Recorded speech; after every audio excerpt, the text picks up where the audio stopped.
The wind swept across the empty stretch of Route 47, carrying with it the scent of dust and distant rain. In the fading light of another autumn evening, a German shepherd mix sat perfectly still beside a weathered road sign that read, Millbrook, 3 miles. The sign had long ago lost its shine, rust creeping across its surface like aged veins, but the dog remained as constant as the metal post itself. 4 years. That's how long the dog had been there, according to Martha Chen, who owned the gas station 2 miles down the road. She'd been the first to notice him back in October of 2020, when the pandemic had left the highways quieter than anyone could remember. At first, she thought he was just resting, maybe waiting for his owner to return from the restroom. But hours turned into days, and days into weeks. "We tried everything," Martha would tell anyone who asked, her weathered hands wrapped around a coffee mug as she gazed out the station window toward that distant sign. Food, blankets, even called animal control twice. But he wouldn't budge. Something about that spot meant everything to him. The locals had given up trying to move him after the first year. Instead, they'd adapted. Pete Rodriguez, a truck driver who made weekly runs through Millbrook, always stopped to leave fresh water and dog food. Sarah and Tom Mitchell, a retired couple from town, brought a weatherproof shelter during the first winter, though the dog only used it during the worst storms. Even Sheriff Donna Hayes kept an eye out, making sure no one bothered what had become the town's most stubborn resident. They'd named him Rusty, partly for the sign, partly for his reddish-brown coat that caught the sunlight like burnished copper. Rusty had grown thinner over the years, his muzzle greying, but his dark eyes remained alert, always watching the road with an intensity that broke hearts and inspired legends in equal measure. People speculated, of course. Small towns always did. His owner probably died right there, old Jack Morrison insisted at the Millbrook Diner every Sunday morning. Dogs can sense these things. He's waiting for a ghost. More likely abandoned, countered Lisa Freeman, the town librarian. People dump animals out here all the time. Breaks my heart. But Martha Chen, who'd spent more time observing Rusty than anyone, had her own theory. "He's not waiting for someone who left," she'd say quietly. "He's waiting for someone who needs him. Don't ask me how I know, I just do." On this particular evening in late October 2024, the temperature had dropped sharply. The weather forecast predicted the first real cold snap of the season, with temperatures dipping into the low 30s by midnight. Martha had stopped by earlier with extra blankets and a thermos of warm broth, which she'd poured into Rusty's bowl. He'd licked her hand in thanks, the most affection he ever showed, before returning to his vigil. Now, as twilight deepened into darkness, Rusty's ears suddenly perked up. It wasn't the familiar rumble of Pete's truck or the sound of Sarah Mitchell's sedan. This was different, irregular footsteps on the gravel shoulder, accompanied by ragged breathing and the occasional stumble. A figure emerged from the growing shadows, small and hunched against the cold. At first, Rusty remained still, assessing. His instincts, honed by 4 years of solitary survival, told him to be cautious. But something else stirred within him, a recognition that had nothing to do with sight or smell, and everything to do with a purpose he'd been carrying like a stone in his chest since the day he'd chosen this spot. The figure drew closer, and Rusty could make out more details now. A kid, maybe 13 or 14, wearing a thin hoodie wholly inadequate for the dropping temperature. A backpack hung from one shoulder, and even in the dim light Rusty could see the tear-streaked face and the way the kid's hands trembled, though whether from cold or fear he couldn't tell. The kid stopped about 15 feet away, noticing the dog for the first time. They stood frozen, studying each other across the darkening stretch of asphalt and gravel. Rusty saw the kid's eyes widen, saw the instinctive step backward, the calculation of whether to run. But Rusty didn't growl or bare his teeth. Instead, he did something he hadn't done in 4 years. He stood up, walked 3 deliberate steps toward the kid, and sat down again. An invitation, a question, a promise. The kid's breathing slowed slightly. "Hey," came a hoarse whisper, barely audible above the wind. "You out here alone too?" Rusty's tail moved once. a slow sweep across the cold ground. The kid looked back down the road, then ahead toward where the lights of Millbrook glowed faintly in the distance. The trembling intensified. "I can't go back," the kid said, speaking to the dog as if he might understand, might judge less than any human could. "I can't do it anymore, but I don't know where to go." Another gust of wind cut across the highway, and the kid pulled the inadequate hoodie tighter. That's when Rusty made his decision. He walked back to his spot beside the rusty sign, picked up one of the blankets Martha had left, and dragged it toward the kid, dropping it at those worn sneakers. For the first time in 4 years, the guardian of Route 47 had found what he'd been waiting for.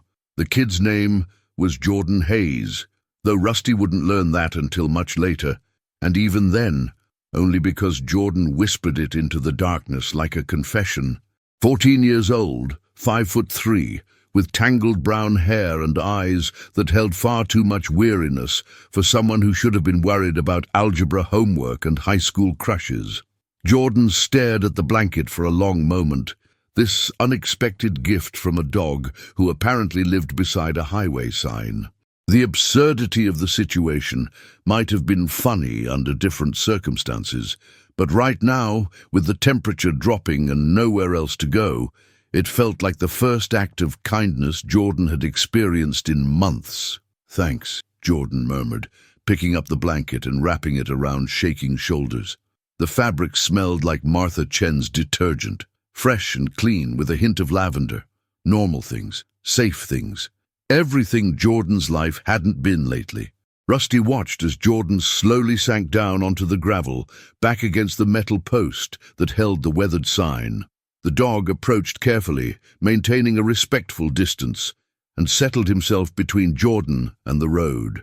A guardian position, though neither of them named it as such. For several minutes, the only sounds were the occasional car passing in the distance and the wind through the sparse trees that dotted the roadside.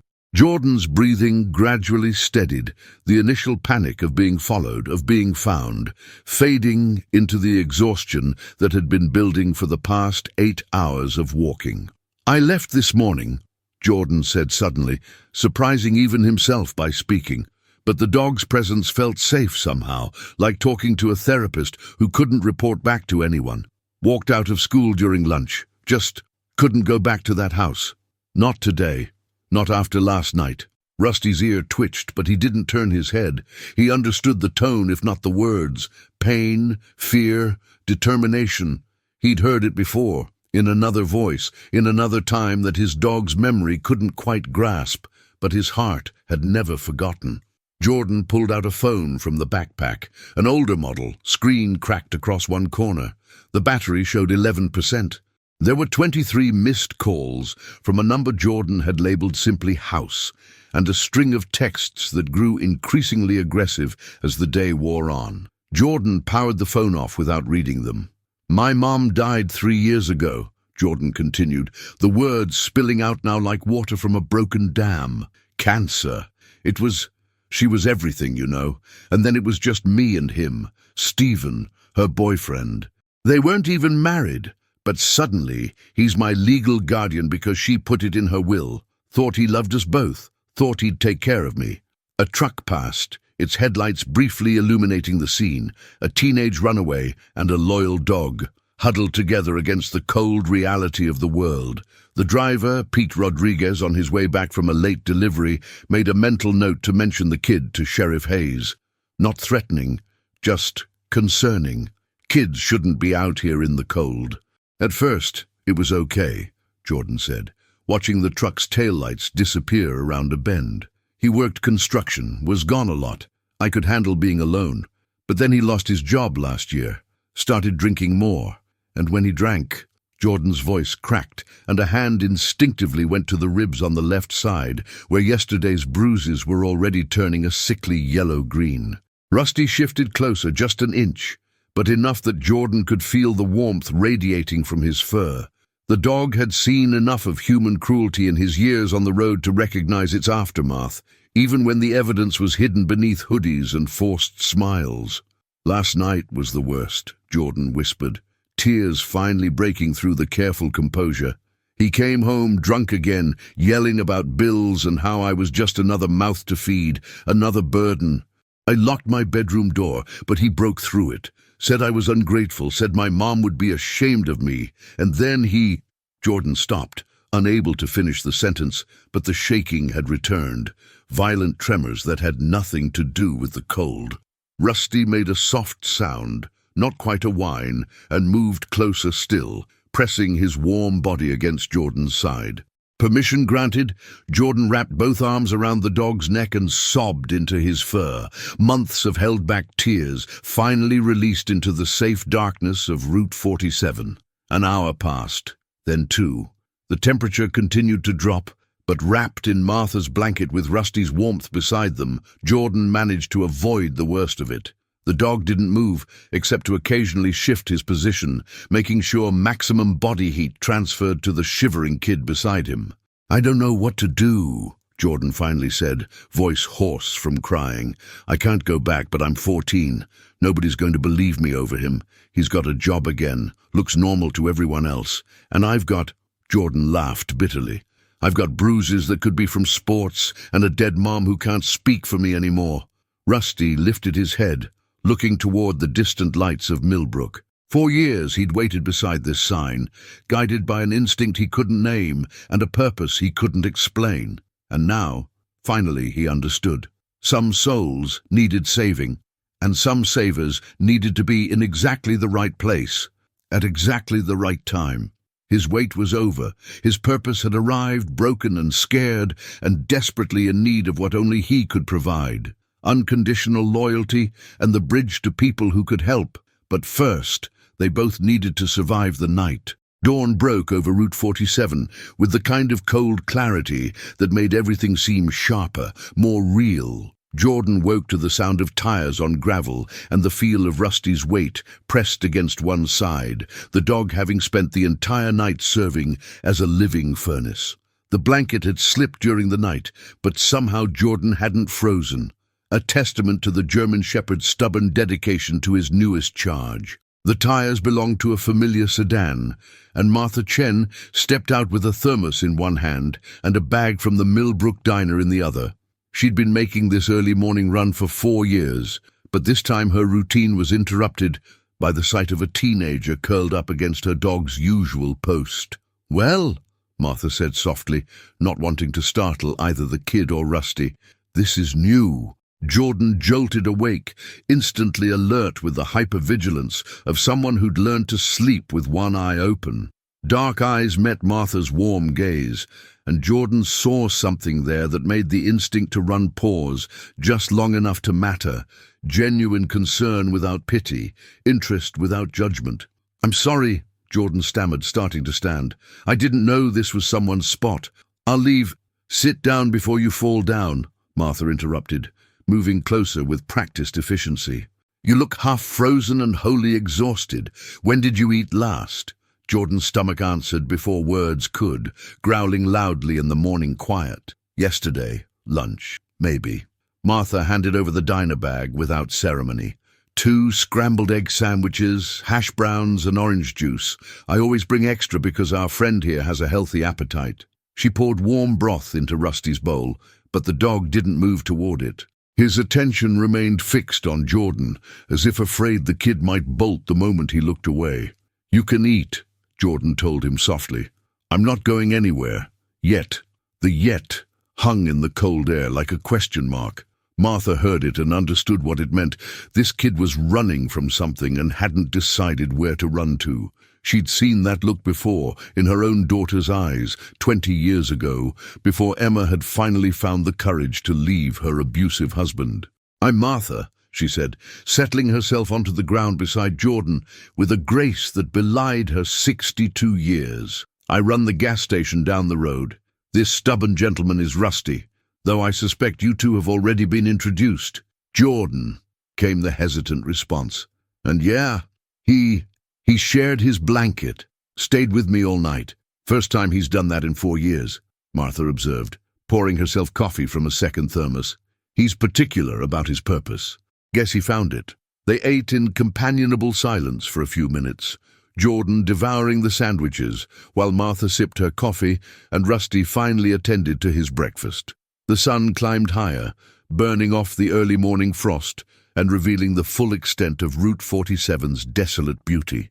Rolling hills in the distance, sparse vegetation nearby, and the endless ribbon of asphalt connecting somewhere to nowhere. "You should know," Martha finally said, her voice careful but firm, "that Pete Rodriguez drove by last night around 8. He's a good man, but he's also a concerned citizen. He'll probably mention seeing you to Sheriff Hayes, if he hasn't already."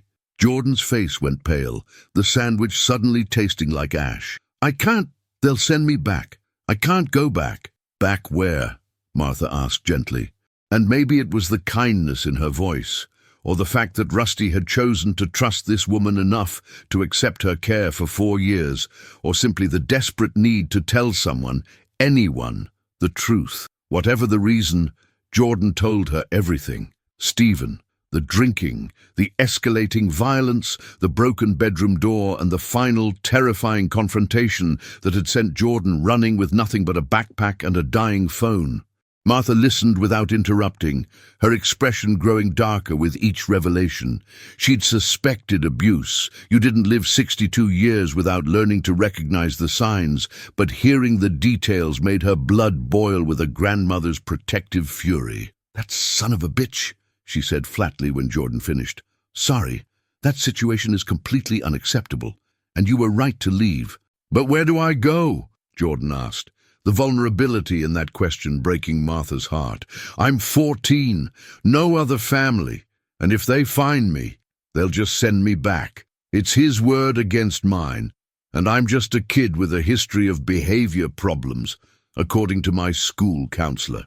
Martha was quiet for a moment, her mind working through possibilities and problems with the practical efficiency of someone who'd solved crises before. "Donna Hayes is the sheriff here. Known her for 30 years. She's tough but fair, and she doesn't tolerate anyone hurting kids. We also have Sarah Mitchell. She's a retired social worker who still has connections with protective services. Between the 3 of us, we might be able to build you a bridge to somewhere safe." "They won't believe me," Jordan said, but there was a hint of hope creeping into the despair. "They'll believe Rusty," Martha said, nodding toward the dog, who had positioned himself protectively beside Jordan once again. "He's the best judge of character I know, and if he's chosen to break his 4-year vigil to stay with you, that tells me everything I need to know about who deserves protecting here." Jordan looked at the dog, at this loyal creature who'd waited beside a rusty sign for reasons no one understood, and made a decision.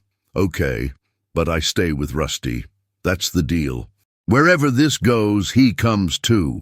Martha smiled, recognizing the fierce loyalty already forming between these 2 broken souls who'd found each other in the darkness. "Wouldn't have it any other way. Now, let's get you somewhere warm before Sheriff Hayes shows up. We've got some planning to do." Sheriff Donna Hayes had been keeping the peace in Millbrook for 17 years, and in that time she'd learned that the most complicated cases rarely announce themselves with sirens and drama. Instead, they walked into Martha Chen's gas station on cold October mornings, wrapped in blankets that smelled like lavender, accompanied by a dog who'd finally abandoned his 4-year post. She pulled her cruiser into the station parking lot at 9:15, having received Pete Rodriguez's call at 7. "Kid at the sign with Rusty," Pete had said, concern evident in his voice. "Looked cold and lost. Thought you should know." Inside the small convenience store attached to the station, warmth enveloped her immediately. The old space heater hummed in the corner, and the coffee maker gurgled its familiar song. Martha stood behind the counter, but her attention was focused on the back room, where Donna could hear low voices and the occasional sound of movement. "Morning, Donna," Martha said, her tone carefully neutral. "Coffee?" "Always." Donna accepted the mug, wrapping her hands around its warmth. "Pete called. Said we had a visitor at the sign last night." "We did. We do." Martha's eyes flickered toward the back room. "And before you go into full sheriff mode, I need you to go into human mode first. Can you do that?" Donna had known Martha long enough to recognize when something serious was happening beneath the surface. She nodded slowly. "Tell me." 14-year-old runaway. Name's Jordan Hayes, fleeing an abusive guardian situation. Spent last night outside in near freezing temperatures because going back wasn't an option. Martha's voice was steady, but her eyes flashed with protective anger. "And before you say anything about protocol, I need you to actually listen to this kid. Really listen." Donna set down her coffee. "Is the kid in danger right now? Immediate danger? Only if you send them back to Stephen Fletcher without investigation."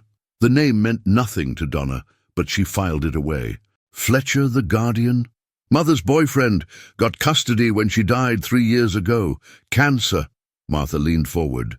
"Kids got bruises, Donna, fresh ones and healing ones, and stories that match those bruises perfectly." Every instinct Donna had developed over 17 years of law enforcement was firing warning signals. This was the kind of case that could explode in multiple directions. Accusations of kidnapping if handled wrong, a child sent back into danger if handled worse. She needed to walk a very careful line. "Can I talk to Jordan?" she asked. "On Jordan's terms," Martha said firmly. "No interrogation, no taking them anywhere without consent. Not yet. Not until we figure out the safest path forward." Donna nodded. "Agreed. But Martha, you know I have legal obligations. If there's abuse, I have to report it. And if there's a missing child report filed, there isn't." I checked. Martha pulled out her phone, showing Donna a screenshot of the county's missing persons database. "Fletcher hasn't reported Jordan missing. It's been over 18 hours. What does that tell you?" It told Donna plenty. None of it good. A guardian who didn't report a missing 14-year-old either didn't care or didn't want authorities involved. Both scenarios pointed toward Martha's abuse claims being credible. "Let me talk to the kid," Donna said quietly. Jordan was sitting at the small table in Martha's back room, which served as both office and break area. Rusty lay at Jordan's feet, his head resting on worn sneakers, his eyes tracking every movement. The dog's body language was clear, protective, alert, ready to intervene if necessary. Donna pulled up a chair, deliberately sitting at an angle, rather than directly across from Jordan. Less confrontational, more conversational. "I'm Sheriff Hayes," she began, "but everyone calls me Donna. Martha says you had a rough night." Jordan's hands wrapped around a mug of hot chocolate, knuckles white with tension. "I'm not going back, okay?" Donna said simply. "Tell me why." And Jordan did, slowly at first, testing the waters, watching Donna's face for signs of disbelief or dismissal. But Donna's expression remained neutral and attentive, occasionally asking clarifying questions that proved she was actually listening, not just waiting to speak. The broken door, the escalating violence, the bruises hidden under long sleeves, the fear that had become Jordan's constant companion, the final confrontation that had sent Jordan running with nothing but a backpack and determination to survive. "Can I see the bruises?" Donna asked when Jordan finished. Jordan hesitated, then slowly lifted the left side of the hoodie, revealing the mottled, yellow-green evidence of someone's fists. Donna's jaw tightened, but her voice remained calm. "I need to photograph these, for documentation. Is that okay?" Jordan nodded, and Donna pulled out her phone, carefully documenting the injuries with the clinical efficiency of someone who'd done this too many times before. Each photo was time-stamped and location-tagged. Evidence, protection, proof. "Here's what I know," Donna said, putting her phone away. "You're a minor who fled a dangerous situation. That makes you a victim, not a criminal. But legally, Stephen Fletcher is still your guardian. We need to change that reality, which means building a case that proves you're unsafe in his care." "How long will that take?" Jordan asked, voice small. "Depends. Could be days, could be weeks. In the meantime, we need to find you somewhere safe to stay. I can call Child Protective Services." "No." Jordan's voice was sharp with panic. "They'll put me in a group home or foster care with strangers. I've heard the stories. Kids who get moved around, who get sent back, who—" "Jordan," Martha interrupted gently from the doorway. What if there was another option, temporary but safe? Both Jordan and Donna turned to look at her. Martha took a breath, clearly having made a decision during the conversation she'd been monitoring from the store. My daughter Emma lives in Phoenix now, but her old room is still set up, has been for years. I'm technically a licensed foster care provider. Let my certification lapse after Emma left, but I could reactivate it. She looked at Donna. How quickly could we make that happen? Donna's mind raced through regulations and red tape. Emergency placement could happen today if CPS agrees and if the circumstances warrant it. But Martha, this is a big commitment. This kid slept outside in near-freezing temperatures rather than go back to an abuser, Martha said flatly. And my dog, who hasn't moved from that spot in 4 years, chose Jordan. That's all the commitment I need. Jordan looked between the two women, afraid to hope. Really? You'd do that? On one condition, Martha said, walking over to crouch beside Jordan's chair. You work with Donna and CPS honestly. Tell them everything. Let them build the case, and you trust that we're going to fight for you. Can you do that? Rusty's tail thumped once against the floor, his vote cast. Jordan nodded, tears streaming down tired cheeks. Yes, I can do that. Donna pulled out her phone. Then let me make some calls. We're going to do this right. Sarah Mitchell had seen a lot in her 35 years as a social worker, but she'd never quite seen anything like the scene in Martha Chen's gas station that Tuesday morning. A runaway teenager, a loyal dog, and 3 determined women forming a protective circle against a system that didn't always protect the vulnerable. She'd arrived within an hour of Donna's call, her silver hair pulled back in a practical bun, reading glasses perched on her nose as she reviewed the photographs on Donna's phone. Each image made her expression harder, her jaw tighter. When she finally looked up at Jordan, her eyes were kind but fierce. These are substantial injuries, she said directly, believing in honesty over sugarcoating. Consistent with physical abuse. Combined with your testimony, we have grounds for emergency removal from the home. The question is, where do you go while we build the case? Martha offered her home, Donna said. She was a licensed foster provider until 5 years ago. I called the state office. They can reactivate her license on an emergency basis, given the circumstances. Sarah pulled out her tablet, fingers flying across the screen. Martha Chen.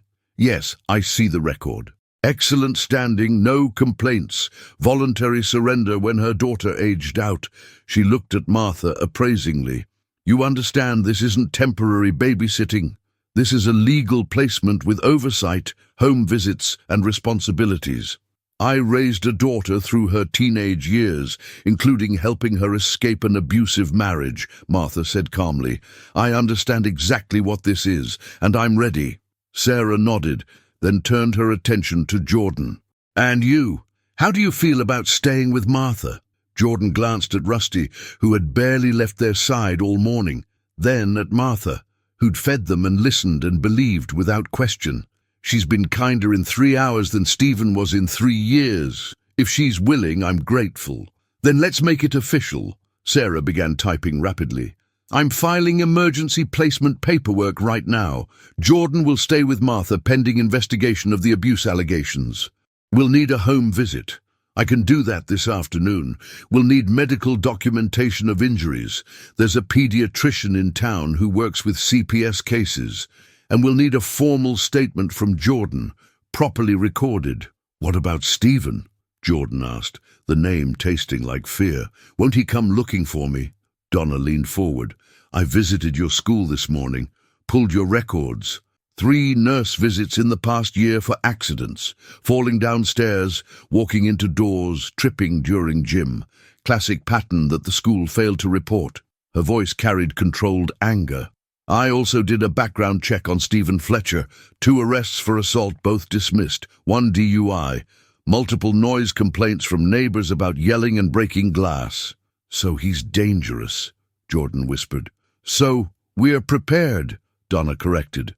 I'm issuing a restraining order as part of the emergency custody arrangement. If he comes near you, near Martha's property, or near this gas station, he's arrested immediately. I'm also assigning extra patrols in this area. You're not facing him alone. Jordan nodded slowly, trying to absorb the reality that adults were actually taking action, actually building walls of protection instead of looking the other way. "There's something else," Sarah said, looking at Jordan with careful assessment. "I need to be honest with you about what happens next. CPS will investigate thoroughly. That means home visits to Fletcher's residence, interviews with neighbors and teachers, medical examinations, and testimony from you. It's invasive, it's exhausting, and it's necessary." "How long?" Jordan asked. "Initial investigation, 30 days. Building a case strong enough to permanently terminate guardianship? Could be 3 to 6 months. Maybe longer if Fletcher fights it." 6 months felt like an eternity, but 6 months with Martha and Rusty felt infinitely better than one more night in Stephen's house. "What if he says I'm lying?" The question came out small, scared. What if people believe him? Sarah exchanged glances with Donna and Martha before responding. "Then we show them the evidence, the photographs, the medical records, the school reports, the neighbors' statements. And trust me, we'll get statements. Abusers rarely hide their behavior as well as they think they do. Someone has heard, seen, or suspected something." "Mrs. Patterson next door," Jordan said suddenly. "She used to bring cookies when Mom was alive. After she died, I saw her looking worried a few times when Stephen was yelling. She knocked on the door once, but Stephen told her everything was fine and I was just being dramatic. She stopped coming over after that." "Mrs. Patterson is getting a visit from me today," Donna said, making a note. "Anyone else?" Jordan thought hard. "My English teacher, Ms. Rodriguez. She asked me once if everything was okay at home. I said yes because I was scared, but she looked like she didn't believe me. And the pharmacist at Millbrook Drugs. I bought a lot of pain relievers over the counter in the past year. Always paid cash so Stephen wouldn't see it on his credit card." "Good," Sarah said, typing each name. "These are witnesses who can corroborate a pattern. You're building us a case, Jordan. Keep thinking, keep remembering. Everything matters." The door chimed as a customer entered the gas station. Martha excused herself to handle the transaction, leaving Jordan with Donna and Sarah. Through the doorway they could hear Martha's friendly chatter with whoever was buying lottery tickets and coffee. "She really wants to do this?" Jordan asked quietly. "Take me in? She doesn't even know me." "Martha lost her husband to a heart attack 15 years ago," Donna said gently. "Raised Emma alone from that point forward. When Emma finally left her abusive husband and moved to Phoenix, Martha told me she felt like she'd finally done something right, saved her daughter before it was too late. I think maybe she sees a chance to do it again." "And Rusty?" Jordan looked at the dog, who had followed Martha to the counter but kept glancing back toward the break room, making sure Jordan was still there. Sarah smiled. "I've learned not to question animal instincts. That dog waited 4 years for something. Apparently, that something was you." Jordan reached down to scratch Rusty behind the ears, feeling the solid warmth of his presence, the steady rhythm of his breathing. For the first time in as long as Jordan could remember, the future felt like something other than a threat. It felt like possibility. Martha's house sat on 3 acres just outside Millbrook's town limits, a modest 2-story farmhouse painted pale yellow with white trim. A wraparound porch held 2 rocking chairs and several hanging baskets that had once held flowers, but now contained only dried stems waiting for spring. The property felt isolated, but not lonely, peaceful, but not empty. Jordan stood in the driveway beside Martha's sedan, backpack clutched in both hands, staring at what would be home for the foreseeable future. The afternoon had been a blur. Medical examination at Dr. Chen's office, Martha's nephew, which felt both convenient and slightly overwhelming, formal statement recorded by Donna, signatures on more papers than Jordan had ever seen. Now, as evening approached, exhaustion pressed down like a physical weight. "It's not fancy," Martha said, pulling groceries from the trunk, "but it's warm and it's safe. Come on, I'll show you around." Rusty led the way up the porch steps, his tail wagging with an enthusiasm Jordan had never seen from him before. The dog seemed to understand that his vigil had ended, that his purpose had shifted from waiting to protecting, and he embraced it completely. Inside, the house smelled like cinnamon and old wood, comforting scents that reminded Jordan of visiting Grandma Hayes before she died, back when Mom was still alive and the world made sense. The living room was cozy without being cluttered, with a well-worn couch facing a modest television and bookshelves lining one wall. "Kitchen's through here," Martha said, leading them through a dining room into a bright kitchen with yellow curtains and white cabinets. "I'm not a fancy cook, but I make decent meals. You have any allergies or foods you hate?" "No allergies," Jordan said softly, "and I'm not picky. Stephen mostly bought frozen dinners and takeout." Martha's expression tightened briefly before smoothing out. "Well, we'll do better than that. I'm thinking chicken soup tonight. It's getting colder and something warm feels right. You can help if you want, or you can rest. No pressure either way." "I can help," Jordan said quickly. Being useful felt safer than being idle, gave purpose to nervous hands. "Good. Emma always said I made the best soup. Secret is the homemade stock." Martha began pulling vegetables from the grocery bags. "Your room is upstairs, second door on the right. Why don't you and Rusty go check it out, get settled, and come back down when you're ready?" Jordan climbed the stairs slowly, Rusty at their heels. The second floor had 4 doors: bathroom, master bedroom, and 2 smaller rooms. The second door on the right opened into what had clearly been a teenage girl's room once upon a time. The walls were painted a soft blue, and while some decorations had been removed, a few remained. A concert poster from a band Jordan had never heard of. A corkboard with faded photographs showing a younger Martha with a girl who must have been Emma.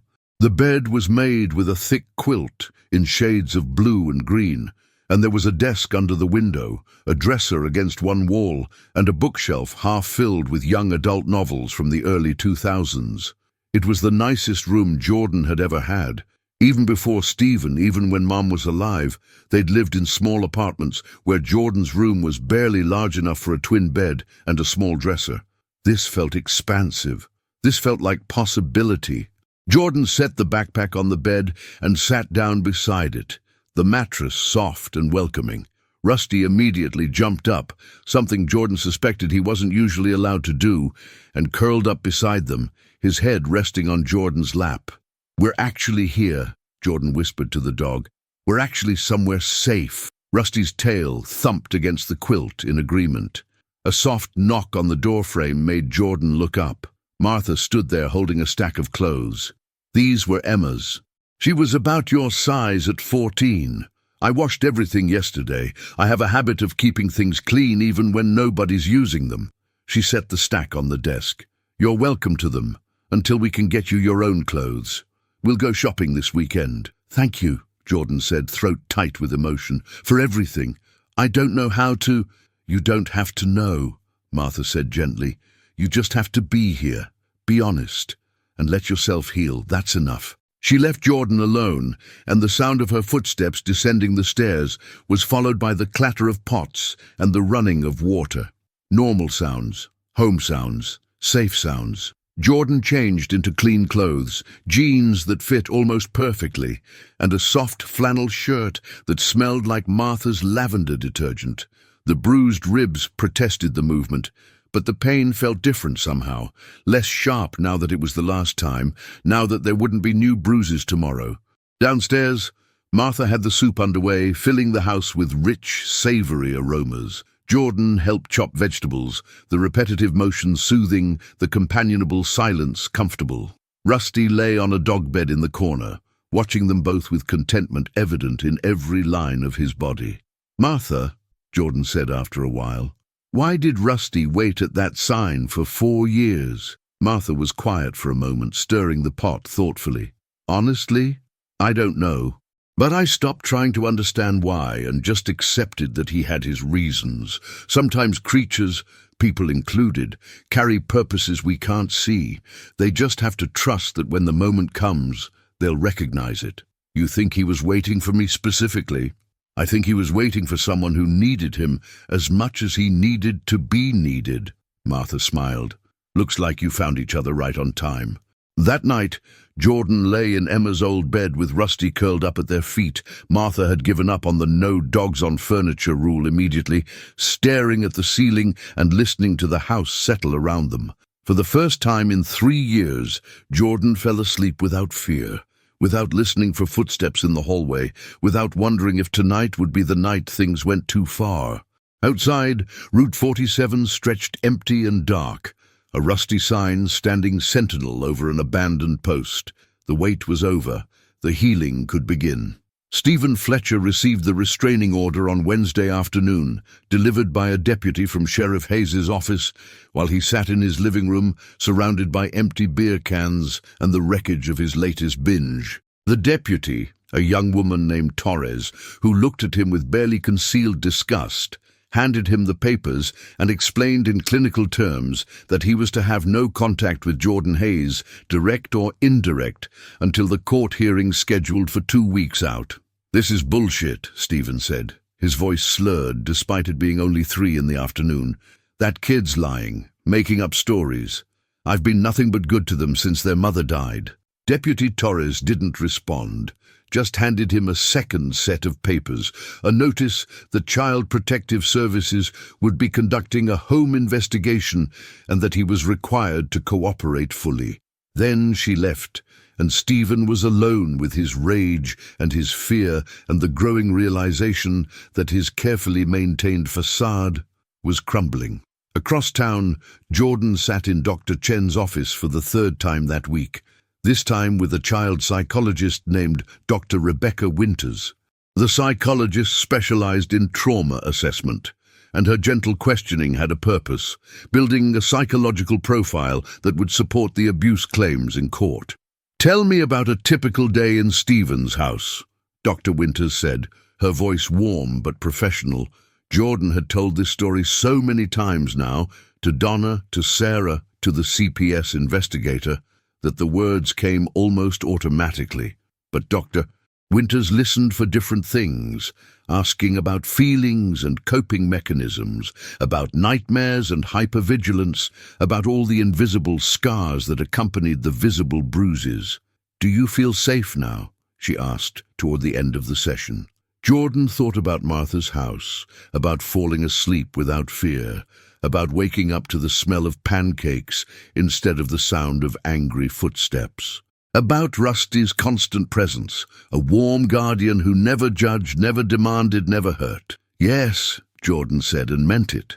"For the first time in years I feel safe." Dr. Winters made notes on her tablet. "That's significant, Jordan. Safety is the foundation of healing. Everything else builds from there." Meanwhile, Sarah Mitchell was conducting her own investigation, knocking on doors in Stephen Fletcher's neighborhood. Mrs. Patterson, the elderly woman next door, answered on the second knock, her face lighting up with recognition when Sarah mentioned Jordan. "Oh, that poor child," Mrs. Patterson said, ushering Sarah inside. "I've been so worried. Is Jordan all right?" "Jordan is safe," Sarah assured her, "but I need to ask you some questions about what you observed in the Fletcher household." What followed was a detailed account that made Sarah's blood boil. Frequent yelling that started around 9 months ago. The sound of things breaking, seeing Jordan with a black eye last spring, explained away as a sports accident. The time Mrs. Patterson had knocked on the door after particularly loud shouting and Stephen had answered, clearly drunk, telling her to mind her own business, while Jordan stood behind him, visibly frightened. "I should have called someone," Mrs. Patterson said, tears in her eyes. "I should have done more. But he's so intimidating, and I'm just an old woman living alone, and I was scared he might—" "You're helping now," Sarah said firmly. "Your testimony matters. Would you be willing to give a formal statement?" Mrs. Patterson straightened her spine, decision made. "Absolutely, whatever Jordan needs."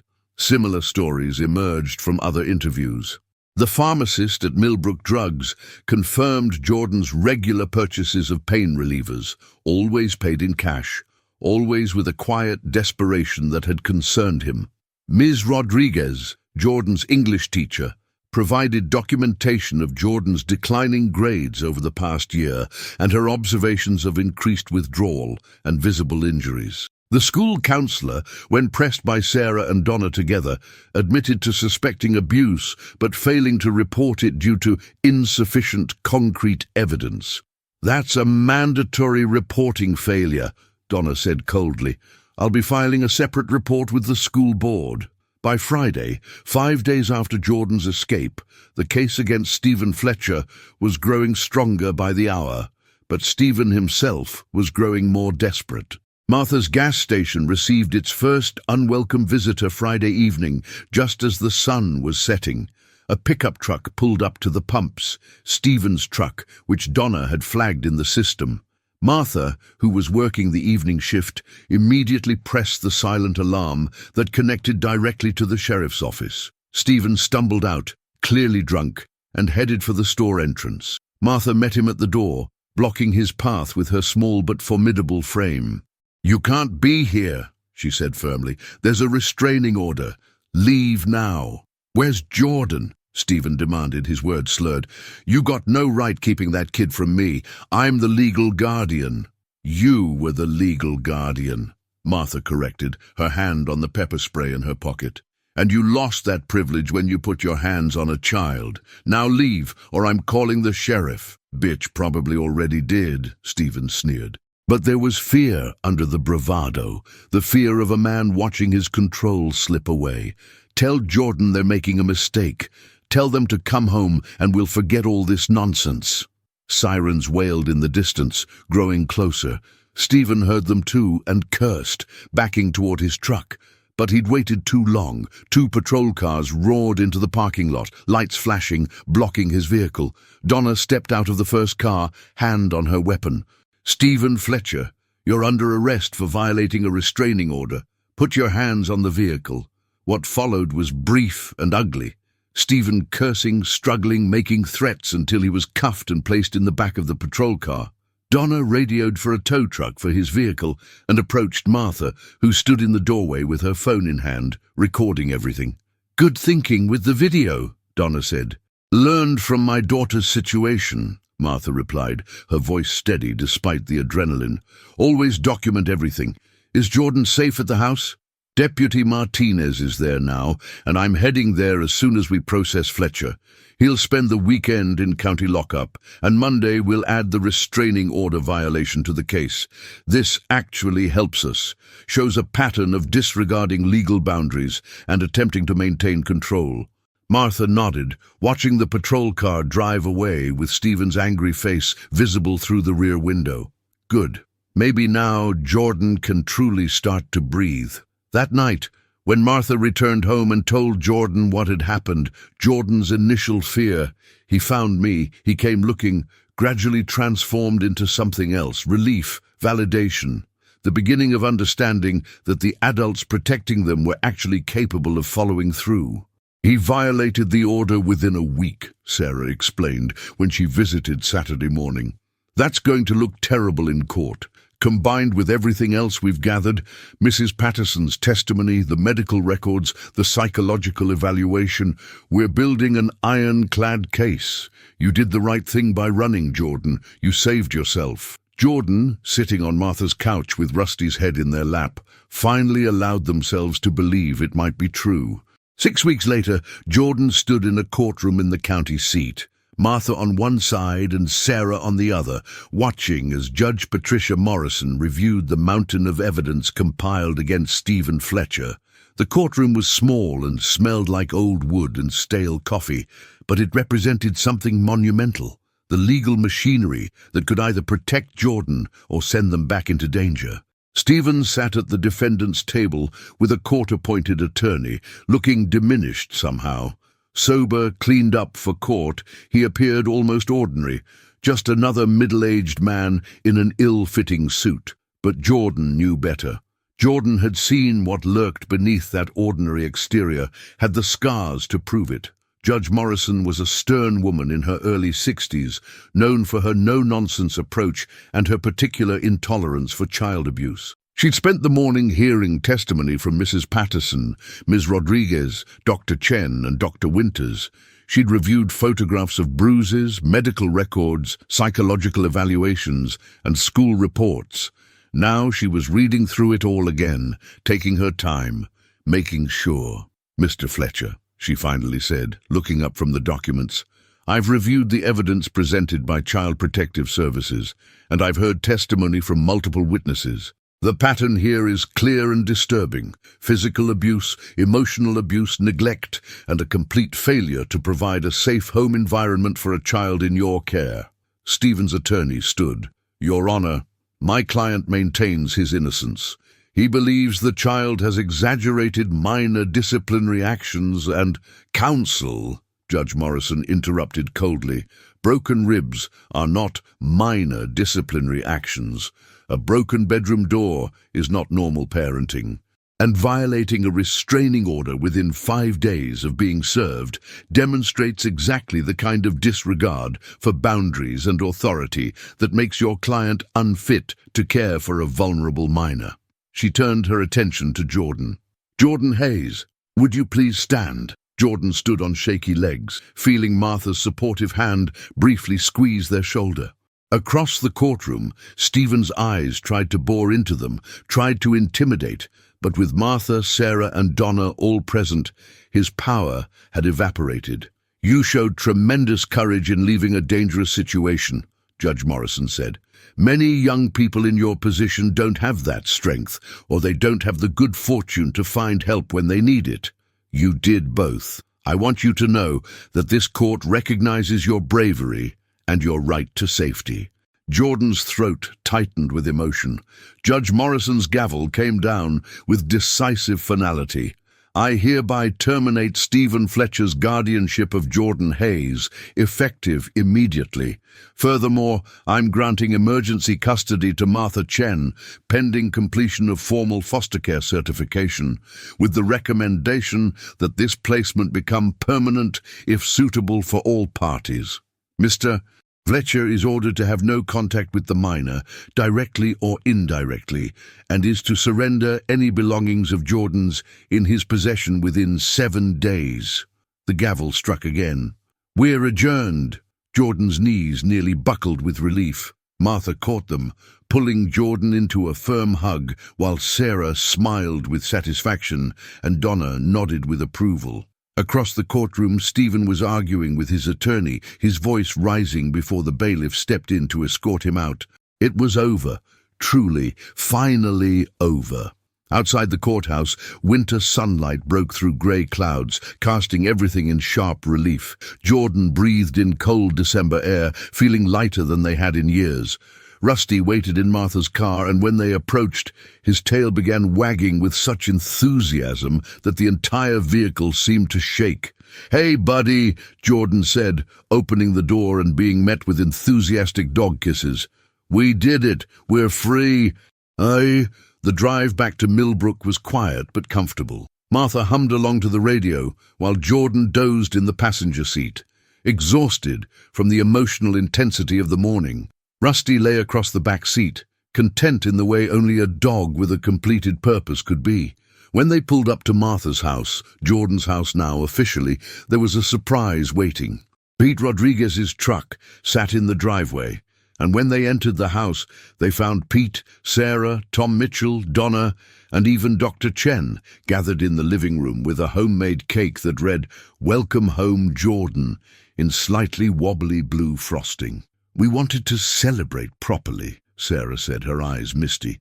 "You've been through so much, but you came through it. That deserves recognition." The afternoon passed in a warm blur of cake, laughter, and stories. Pete told jokes that made everyone groan. Tom and Sarah shared embarrassing stories about Martha from years past. Donna presented Jordan with a certificate declaring them an honorary citizen of Millbrook, which was completely unofficial, but somehow meant everything. As evening fell and the guests departed, Jordan helped Martha clean up, moving through the familiar kitchen with practiced ease. 6 weeks of living here had created routines, comfort, the beginning of family. "Martha," Jordan said while drying dishes, "why did you do all this? Take me in, fight for me, risk everything?" Martha was quiet for a moment, her hands stilling in the soapy water. "When Emma was in her abusive marriage, I felt helpless. I could see what was happening, but she was an adult, had to make her own choices. I supported her, but I couldn't save her. She had to save herself. With you, she turned to face Jordan. With you, I had a chance to actually stand between a child and harm. How could I not take that chance? Jordan set down the dish towel and hugged Martha, feeling the older woman's arms wrap around them with maternal fierceness. Thank you for everything, for believing me, for keeping me safe. Always, Martha promised. That's what family does. That night, Jordan lay in bed, no longer Emma's bed, but truly their own now, with Rusty curled at their feet and moonlight streaming through the window. Outside, Route 47 stretched into the distance, that rusty sign still standing sentinel over an empty post. But it wasn't empty anymore, Jordan realized. It had never been empty. It had been waiting, holding space for hope and second chances and the kind of loyalty that transcends understanding. Rusty had waited 4 years beside that sign, faithful and patient, until the moment when someone desperately needed finding. And in finding each other, they'd both found home. Jordan reached down to scratch behind Rusty's ears, feeling his contented sigh, and whispered into the darkness, "We made it, boy. We actually made it." From somewhere in the house, Martha's footsteps crossed the floor above, checking locks, turning off lights, the routine sounds of a guardian making sure their family was safe. Jordan closed their eyes, and for the first time in years, dreamed of the future instead of fearing it. Dreams of high school graduation, maybe college, a life built on foundations of safety and love rather than fear and survival. The wait was over, the running was done, the healing had begun, and it would continue, one day at a time, one small victory at a time, surrounded by people who cared, and a dog whose loyalty had changed everything. Outside, winter wind whispered across empty fields and quiet highways, carrying with it the promise of spring. And on Route 47, a rusty sign stood alone, but no longer lonely, its purpose fulfilled, its vigil complete. If you've made it this far, don't forget to give this video a like and subscribe to the channel so you won't miss our next stories. Leave us a comment, letting us know where in the world you're watching from. Your support inspires us to keep creating content like this. Thank you for being here with us.